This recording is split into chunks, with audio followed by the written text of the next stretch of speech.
If you're interested in the story behind the business headlines, check out Big Technology Podcast, my weekly show that features in-depth interviews with CEOs, researchers, and reformers in business and technology. Hi, I'm Alex Kantrowitz. I'm a longtime journalist, CNBC contributor, and the host of the show. I empty my Rolodex every Wednesday to bring you awesome episodes, so go check out Big Technology Podcast. It's available on all podcast apps. Would love to have you as a listener. From LinkedIn News, I'm Jessie Hempel, host of the Hello Monday podcast. Start your week with the Hello Monday podcast. We'll navigate career pivots. We'll learn where happiness fits in. Listen to Hello Monday with me, Jessie Hempel, on the LinkedIn Podcast Network or wherever you get your podcasts.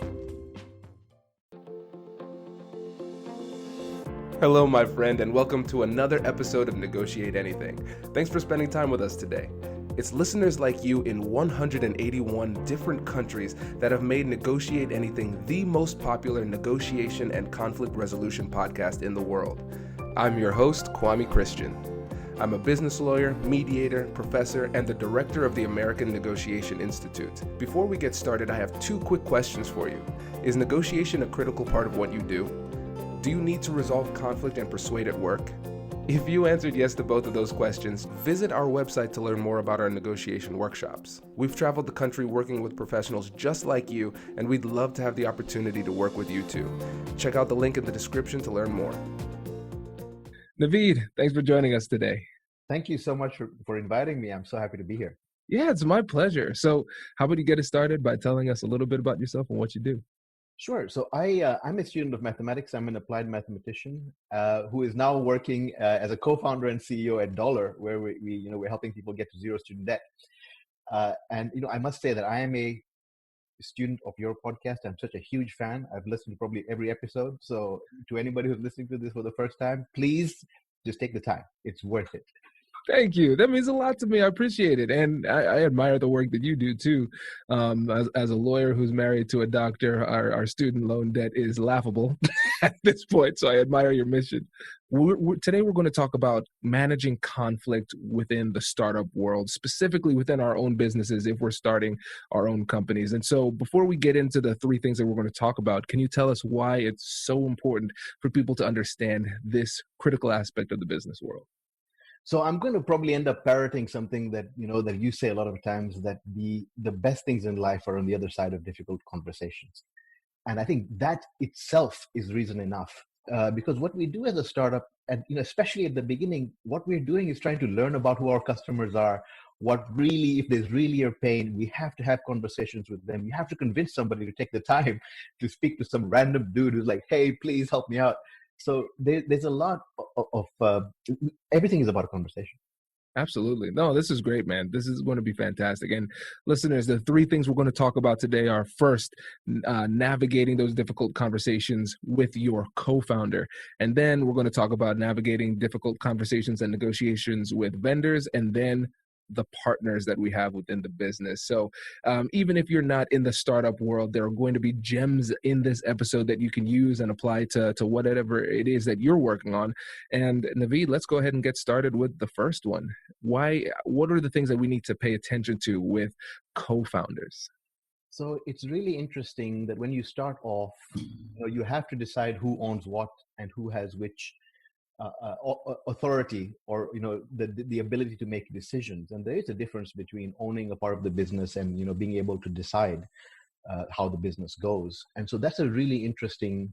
Let me tell you a story about probably the hardest conversation I've ever had in my life. It happened in the last 2 weeks. Oh wow! With my co-founders, right? So in the beginning, and oftentimes this happens, is that human beings, things are the difficult things, we tend to get a bit lazy about them, or we like, it's okay, I'll sort that out later. So I made a big mistake. I made a huge mistake at the beginning, 15 months ago, when we started this enterprise. I laid out the equity. I was like, this is, I think, what should be fair. And everybody was like, yeah, sure, let's go ahead and do it. And very recently, we were trying to bring somebody new on board to join our team. Very accomplished individual, going to make a huge impact. And I had the opportunity to go back and look at that equity structure. And I realized that I had really messed up. I messed up because it was grossly unfair to some people based on what they could contribute and their experience. And so now I could have, two things. Nobody had complained about it, so nobody else was worried about it, right? Like they're like, yeah, this is it. This is the facts. This is how we're going to operate. But I couldn't live with myself. I couldn't sleep. I was like, it is unfair for me as a representative of these people who have trusted me to continue to let this persist. And so now I had to figure out the hard conversation. How do I approach this person who does have one might say, the unfair advantage against the others, and say, look, we need to talk about this, and we're going to have to reduce it. Nobody's going to complain if you tell them, hey, we're going to give you some more equity. What's up? Yeah. But when you come in, when you come in and say, listen, we have to reduce things that we agreed to in the past. And this is the big deal, because at the startup, all you have is equity, right? Like it's worth absolutely $0 and 0 cents, maybe even negative.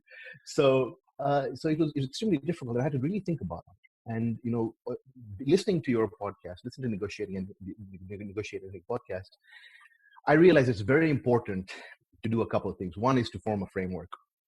How do I think about these things? How do I approach these conversations?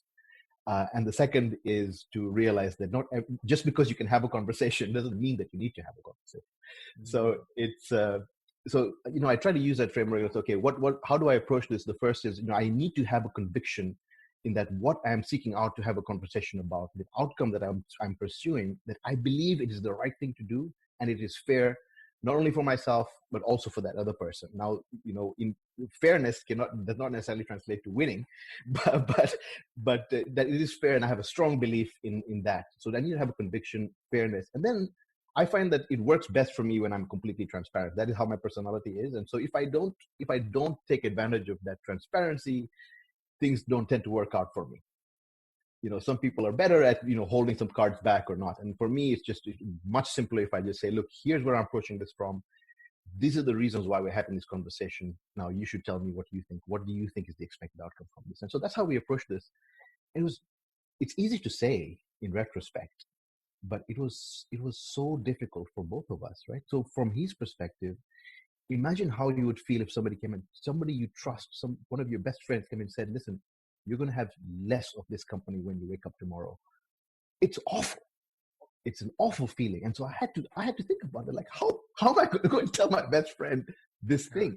It's a very hard thing. And then the second thing is that, I would prefer that he agrees with me.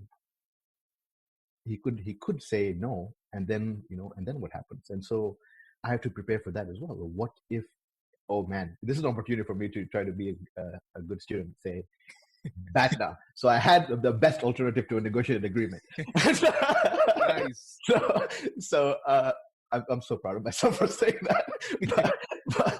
So I had to be prepared. It was completely fair it would be completely fair for him to say, look, I've wasted 15 months of you. I trusted you, and you're saying these things I don't believe that it's fair.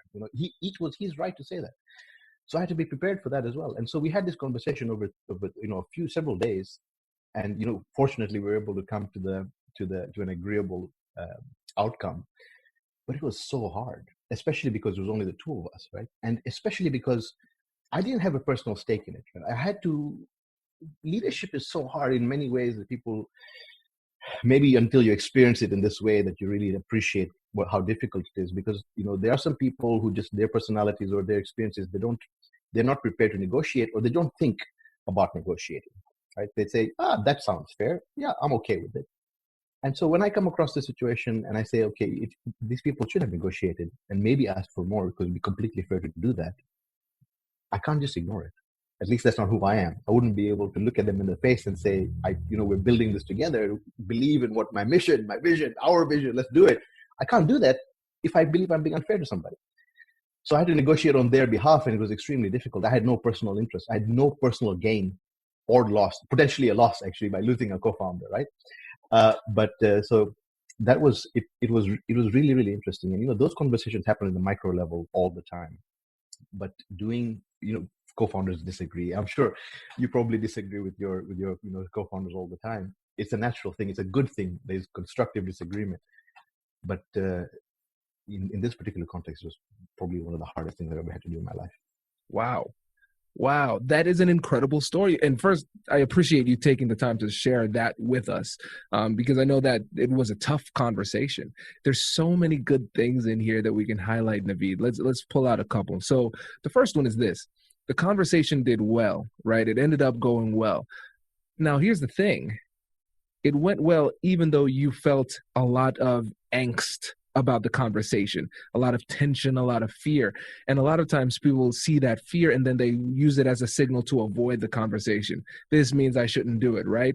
But you had to go through it. And I think that's one of the toughest things for people to understand is that with these conversations, that feeling of satisfaction or comfort or okayness with the fact that the conversation even has to happen, that doesn't always come. And I think in the majority of situations, for me at least, it doesn't. I recognize, though, I need to push through it. And that's what you did, which was great. Another one, too, was the fact that you took some time to think through it. And so listeners, I'm sure you've heard me talk about the negotiation guides, of course. So if you go to AmericanNegotiationInstitute.com/guide, you can get all those guides to help you prepare for your difficult conversations. And for you, one of the major aspects of the preparation was figuring out what fair was, because fairness is a very nebulous concept, but the fact that it's nebulous and subjective doesn't mean that it is not very real to the people who are involved. Everybody has a personal sense of fairness. And so you had to figure out what that was in this situation and then operate on that truth for you, while at the same time, which is perhaps the most difficult, recognizing that your co-founder has the same right and authority to share what he feels is fair in that situation too. And then you have to reconcile those two things. And especially when a company is at its inception. Right now, you're 15 months into it, so you actually have something a bit more tangible. But especially at the beginning, it's really tough to figure out what is fair in this business that's yet to exist. Right? Understanding that that's going to have a significant impact down the road on future decisions and everything like that. So there's a lot in this story that we can learn from. And now that it's done, looking back, what do you think was the most important thing that you learned through that experience, having that conversation with your partner? One might say it was a reinforcement of a previous belief in that transparency is really the best approach. Being honest about why we were having that conversation and the process by which I got to even asking him to meet with me about it was extremely important. And, so perhaps there's another one. In retrospect, now that I think about it, it's very easy when you have these kinds of conversations to start talking about performance as a justification. And naturally, I was inclined to do that as well, but fortunately, I recognized it was a mistake. We were not talking about performance. We were talking about a fair distribution of equity. And that was a wonderful turning point in our conversation for me, and I think for him as well, is to understand that we can talk about performance on one hand, and we can talk about the contribution, reasonable reward for the contribution given the experience, given other things. That's fascinating. Yeah, no, it makes a lot of sense. Hi, I'm Katherine Kanapke, and I'm the Chief Operating Officer here at the American Negotiation Institute. Did you know our company offers completely customizable negotiation workshops? The negotiation and conflict resolution skills that your team will learn from these workshops are beneficial across all professions, but they're especially useful in procurement, purchasing, sales, sourcing, and contract management. Our calendar is filling up quickly, and we even have some workshops scheduled for next year. If you think you might want one, I'd suggest reaching out soon so you don't miss out. Check out the link in the description to learn more. Also, be sure to check out our YouTube, LinkedIn, and Instagram accounts to see our daily negotiation content. Thanks for listening.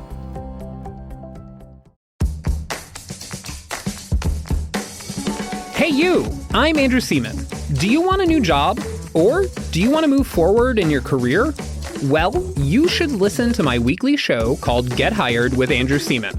We talk about it all, and it's waiting for you, yes you, wherever you get your podcasts. Brace the rudders! Raise the sails! Raise the sails! Captain, an unidentified ship is approaching. Over. Roger.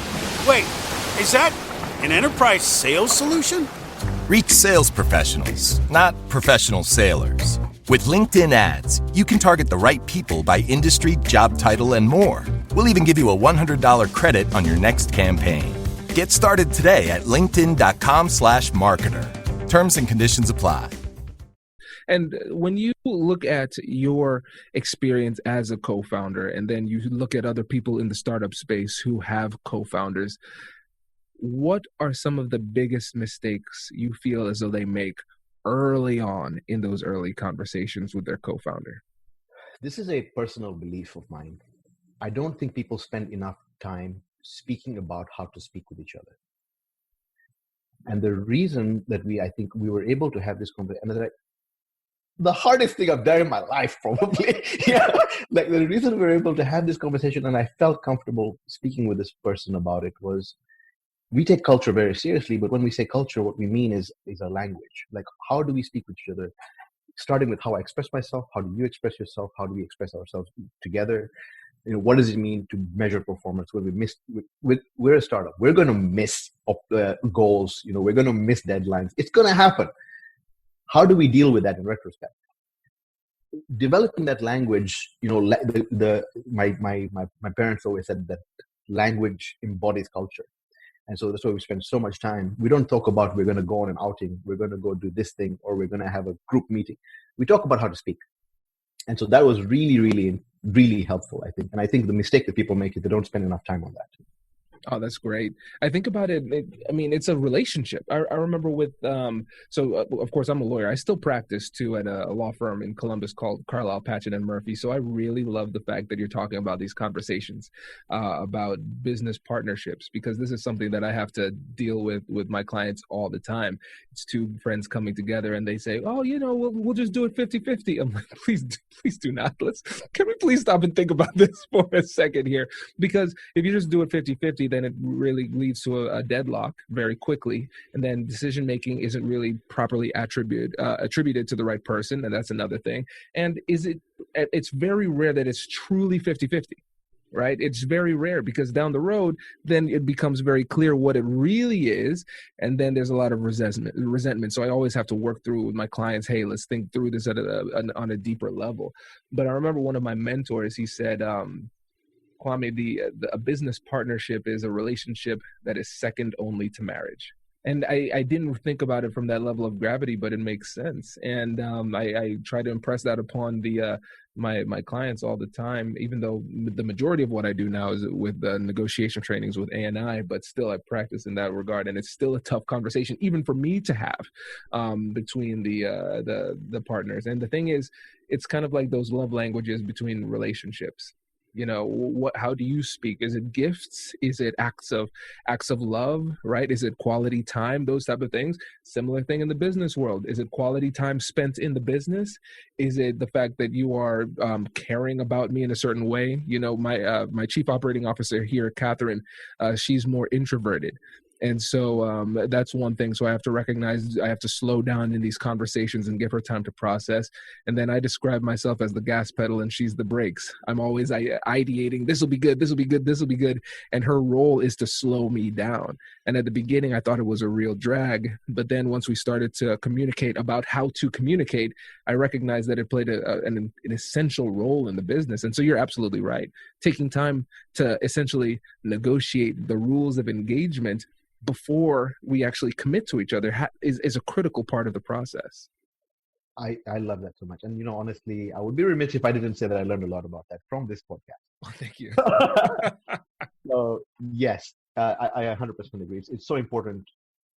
And, conversations are comprised of words, right? Like, so words are very important. If you came to me and you said, as best friends, you said, hey, my guy, you're underperforming, that's I would receive that very differently than if you came to me as my boss and you said, hey, you're underperforming. Like, those are the same words coming from different people that mean very different things. And what happens is, like, so, a lot of venture capitalists, so you'll hear people say that you should not start a business with your best friends, because oftentimes these things are overlooked. Right. And so, we have already established that communication relationship as friends, as buddies, as co-conspirators, in whatever things that we're trying to do. But now there's a very different, and I'm the boss. And it's very difficult to come to terms with what that means. It doesn't, things change, and we have to accept that. When we are speaking in a certain fashion, when we're talking about the business, it's very important that I have to make sure that, and it's for both of our benefits. I think that when I say both of, I mean the person who's speaking and the person. Look, I'm really messing this up. There are two people involved. There are two people involved, and we both have to understand the dynamic that we're operating under. And so, because at the end of the day, why do we do this? We do this because we want to help people. Can we help people if we're constantly scribbling ourselves? If we haven't figured out how to talk, no, we can't help those people. And then we have to figure out how do we speak with our our customers, our future customers. It's extremely important. No, this is good. No, this is fantastic. And I feel like we could have spent the whole episode talking about just the co-founder aspect, and we might have to come back and go deeper. But I think this is a great time to transition to the vendor side. And so what types of things do we need to keep in mind when it comes to negotiating with the vendors? My answer is always going to be 100% transparent about where you are. There's nothing as disappointing as getting on a call with somebody who expects to be talking to a customer who has 1,000 users and finding out that you're pre-launch. You've just started off the whole relationship wrong. So it's very important. And the thing is that oftentimes, as from a startup, the power dynamic is so different, right? You have zero power, literally. So we are in the student loan repayment business. That means we have to make payments to the big loan servicers. We refuse to write checks. We insist on making digital payments. That is our stand. And so if we want to make digital payments, we have to convince them to give us their account numbers. And we have to convince them to do work so that we can send them information about how to distribute the funds that we send them. From what pedestal? How do I come and tell you, hey, I'm a team, we've got 4 people, we're ready to send you money probably in 2 months. But I mean, obviously it's not. It's not. I'm trying to be funny here, but the power dynamic is very different. And so really, the thing that we noticed, we experimented a few different times. How do we speak? What really gets us results? And it came down to honesty. Like, this is what we do. This is who we are. This is where we're at. This is where we expect to go. We need a favor from you. That's powerful, Naveed. That's really powerful, because when I think about it, we're seeing how your philosophy in having difficult conversations with people on your team, your co-founders, it's manifesting itself here again with the conversations with vendors, because number one, it's transparent, and number two, it's mission driven. Right? You have your core value that you're sticking to, and that is what is being the force behind the argument, right? And I shouldn't even say argument, the conversation, your stance. And so in the first case study that you provided us, essentially it was fairness. This is, at this point, unfair. It's not your fault. It's not my fault. It's not anybody's fault, but it has evolved to become unfair. And this is how we can solve this problem. And you have to be assertive. And it took some time, but you got there. And here with the vendors, that you're coming with something that's completely different than what they've ever dealt with. And they are large, established financial institutions. And you're coming in and saying, you know what, this is how we see it, and this is how we believe it should be done. And that must have been quite frightening the first few times you did it, but you were able to make it work. And so in those instances, when you recognize that from the outside looking in, it might seem like a David and Goliath type of situation, how were you able to stand your ground and hold firm in those tough conversations? Because we had conviction. We had conviction. We knew what we were doing was the right thing. We knew we were not asking for more than they could give us. And we were prepared to do work to make it easier for them to give us what we wanted. So, we had to start with, like, when you're asking somebody for something, you might as well pretend that you're asking them for a ton of money. So we thought about it the same way. Like, these people, they're very busy. They deal in billions of dollars every single month. Why should they spend the time to read this email, which is a huge deal in itself? And then why should they respond? And then why should they cooperate, right? There's so many things. So, actually, it's a funny story. So there's a couple of things that I try to use to guide how I think. I'm going to say them, and then it would be really fun, I think, if you could try to guess where I got them from. And okay. It's not like from a big philosophy book or anything, right? 2 things. The biggest lie a man can tell is to himself. Second thing, when the student is ready, the master will come. I've heard the second one for sure. The first one sounds familiar. I cannot identify the source. I'd be way off if I try. So it's the movie Zorro. Oh, yes. I'm sure they've existed in other places, but for me, the first time I experienced those two things was watching this movie, and then obviously I still don't know what happened to the rest of Zorro because I started thinking about it. But it's so interesting, right? Like, because honesty, honesty with yourself is the first step to being honest with others. And with honesty with self, it leads to conviction, it leads to fairness, because it's so easy to take the easy way out, or also to justify taking the easy way out in some senses, right? Like, you may go one level deeper and say, no, I can justify why I'm taking this thing. But if you can't be honest with yourself about who you are, for some people, they can act in a certain way and they're okay with it, and nobody's judging anybody. But I have to act by the way that I'm okay with, and it's really difficult to be honest with yourself, and especially in the context of this co-founder conversation that we had. I have to really be honest. Like, is this the right thing to do, and do I want to do it? Should I do it? So that's and the second one is it's so easy. Again, so the internet is wonderful. People like you are wonderful because you provide for free. I can go listen to your podcast and learn incredible things, gain experiences. It's a common excuse that I hear among some of my co-founders, not co-founders, but other co-founders in the startup world is, I don't have practice. I've never done this before. Nobody's ever taught me how to do this. Guess what? Nobody cares. Like, nobody gives a flying anything, right? Like, they don't care. How do you it's up to you to teach yourself. And people learn in different ways. I negotiated with my wife. That's how I started. I was like, I need somewhere to practice. And so my wife and I started negotiating with random things like, where should we put the flower vase, and why? So it's like, she gets annoyed with me sometimes, but it's fun. And it might seem silly, but you learn a lot from it if you just think about it the right way, I think. Yeah, no, it makes sense, because you have to practice, and that's something we talk about all the time. It's yes, you could stay in this theoretical type of world, right?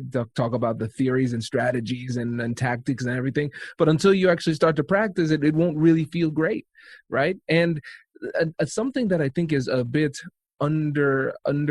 stated in your approach here is just the strength of your philosophy. It's because it's clear. There's clarity. And when you're clear and people understand you and they understand where you're coming from, it creates a lot of trust, right? Listen, Naveed's a straight shooter. If it's a tough conversation, he's going to have it. He's going to let me know how he feels about it, even if it's not a truth that will be fun or enjoyable to share, right? And so when people they recognize the clear strength of your conviction and where it comes from, then people trust you. Even if people end up disagreeing with your ultimate decision, they trust you. And as a co-founder, your team is going to grow. You're going to have people who are going to invest, who are going to need to look at you as a leader and everything like that. And so they need to trust you. And even if they disagree, they will trust you to ultimately make the right decision and steer the ship. And I think that's really powerful. And even in these negotiations with vendors, for example, too, you're very clear with them. And it's kind of like the last philosophical phrase that you gave, when the student is ready, the master will come. It goes back to your BATNA, best alternative to a negotiated agreement. In this situation, if this institution isn't ready, well, then we will stand strong and we might have to pass on it. But you know where you stand, and then they take you seriously when you hold firm too. It's powerful. I think I've been listening to a sales leader I really admire recently. His name is Todd Capone, and he wrote a book called The Transparency Sale. And he always says this thing. He says, every conversation you have, you're either building trust or you're eroding trust. And when I heard that, I was like, holy crap, how true. Like, this is amazing. It's like, it just rang so true. So it's really encouraging to hear that, that you agree and that these things actually do work. Yeah. And I one of the things that's so powerful about it is that it's clear, and that clarity leads you to be more likely to execute, right? Because I almost said easier. It's not easier to execute. Sometimes telling the truth is the hardest path to take, right? But at least you know what to do, because you're not playing games. You're not playing games with yourself, and you're not playing games with other people. So it becomes very clear and understandable what to do. And that ties into the first part of your philosophy, right? The first person you need to be honest with is yourself, right?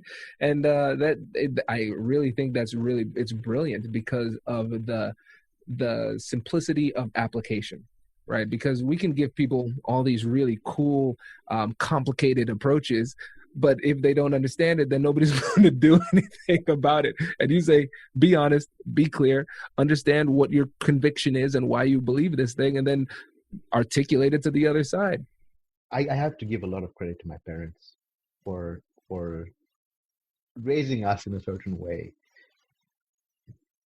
that, as tempted. And, look, there are many times where I've done the opposite of these things. And then I have felt horrible, or I've just failed at the thing because I wasn't being true to myself. So, I think it's really about being true to yourself and doing things that are easy for you, even though it may be harder to execute, like you said. Absolutely. And honestly too, let's quote some swordsman movies. I forget which movie this was. I've never seen the movie, but I know the quote. There was a swordsman, and he was saying he was really good. He was very, very good, like the best in the world. And he said, why I'm so good? It's because I'm not afraid to die. Mm-hmm. And I don't remember which movie it was from, but he's like, I'm going to go and I'm going to do what I need to do. And if I lose, I lose. And honestly, that's the framework I have in a negotiation too, because I say sometimes the worst negotiation outcome is a negotiation that shouldn't have ended up in a deal. And you're supposed to go there and see if a deal exists. Right. It might not. And then you can move on. That's exactly right. It doesn't have to. You shouldn't force things. Like I 100. That's wonderful. That I'm going to write that down. Yeah, no, this is great. This is great. Well, fantastic. Well, with the time we have left, let's talk about the partners. And so, when you talk about the difficult conversation with partners, let's get a definition on the table with regard to the way that you're using the term first, and then we'll jump into it.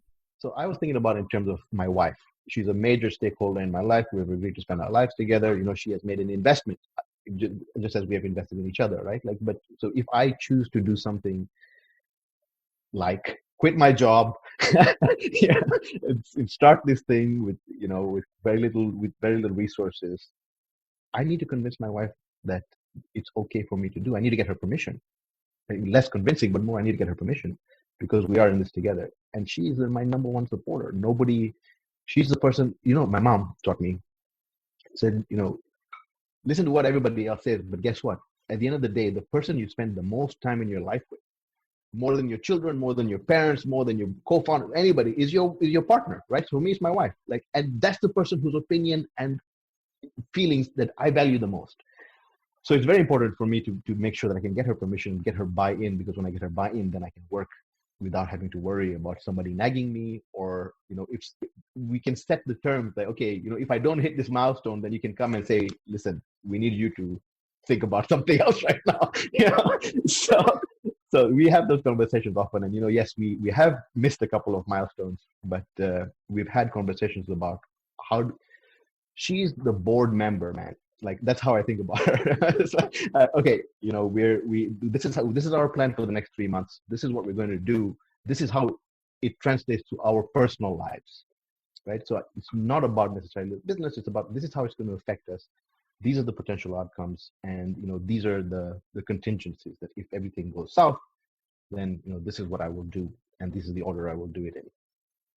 And those having those conversations continuously every 3 months or so has been very healthy for our relationship, because you've lived it yourself. Like, starting something from scratch is so hard.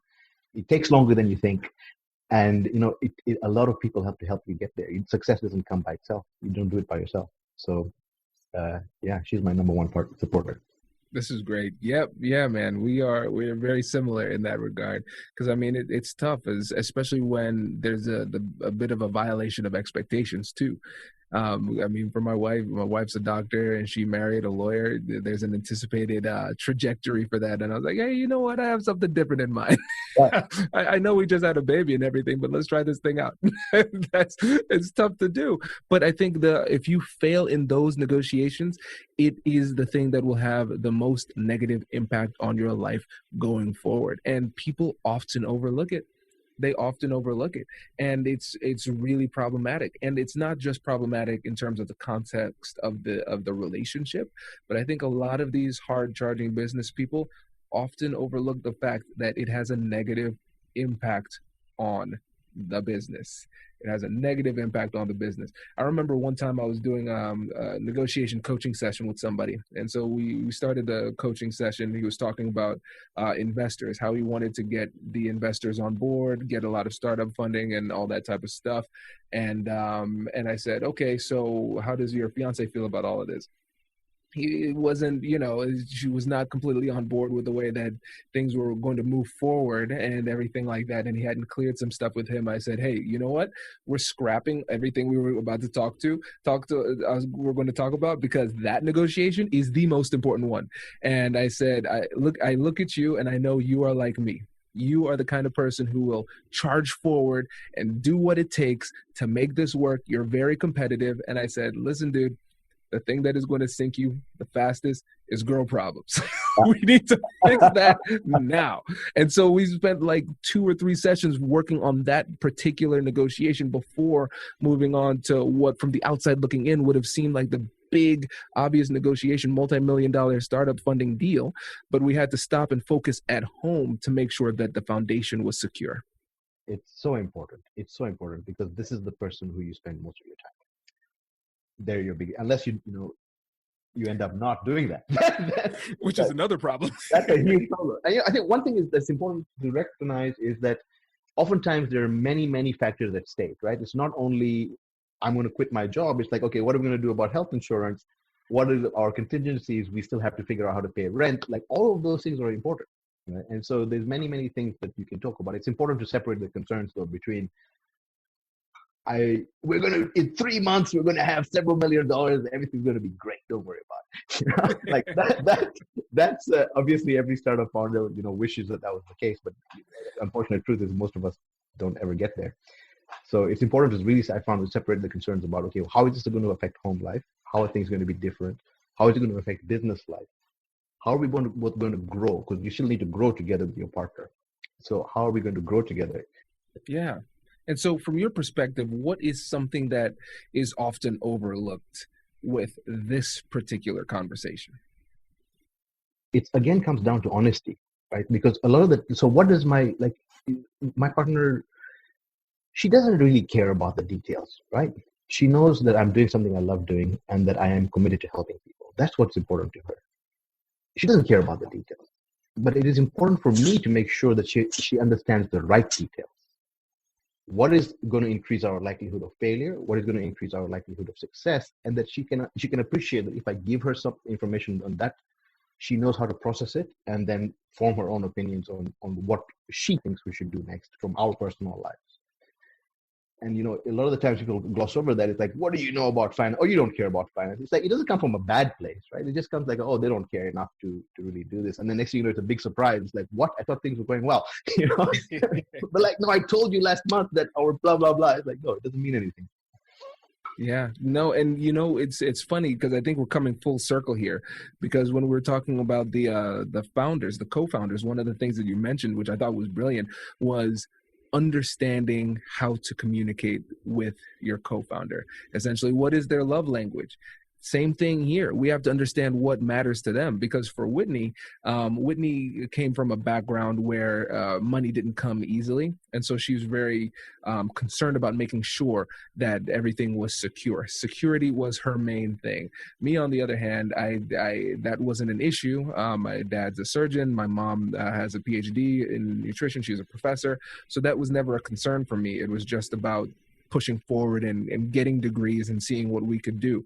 And so I would get excited about ideas. And I thought there was a lot of capital in ideas.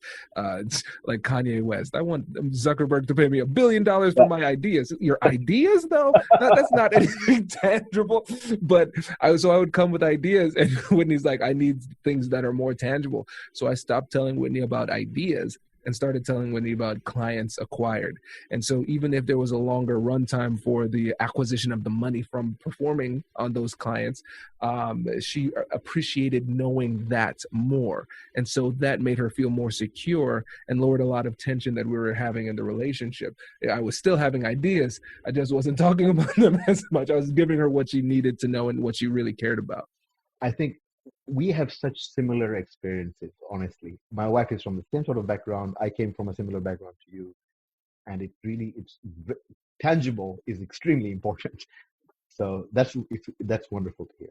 This is great. Well, Naveed, I know there's so much more we could talk about, but I think I want to wrap up with this. I know there are a lot of folks out here in the audience who have gone to school and have a lot of debt. So again, tell them about Dollar and how they can work with you. Go to getdollar.com, DOLR, and if you like what you see, sign up. What we do is very simple. We find more money for your loan. So we help you figure out better ways to spend your own money. We get money from your employer and then money from the apps that you use. So more money equals debt gone away quicker. Love it. Naveed, thank you so much, my friend. We appreciate it. And hopefully you can come back on again soon. It's been such an honor and a privilege. Thank you so much for having me, Kwame. My pleasure. Congratulations, you've just joined an elite club. By listening to a full episode, you're now officially on the Negotiate Anything team. So welcome aboard. What most team members do is they subscribe to the podcast because that allows them to automatically get the latest episodes of the show. The best things in life lie on the other side of difficult conversations. Keep learning, keep practicing, and keep getting better. Your relationships will improve, your career will soar, and you'll have the confidence you need to get the most out of these crucial conversations. Again, thank you for joining the team. We're excited to have you, and I will see you in the next episode. I'll catch you later.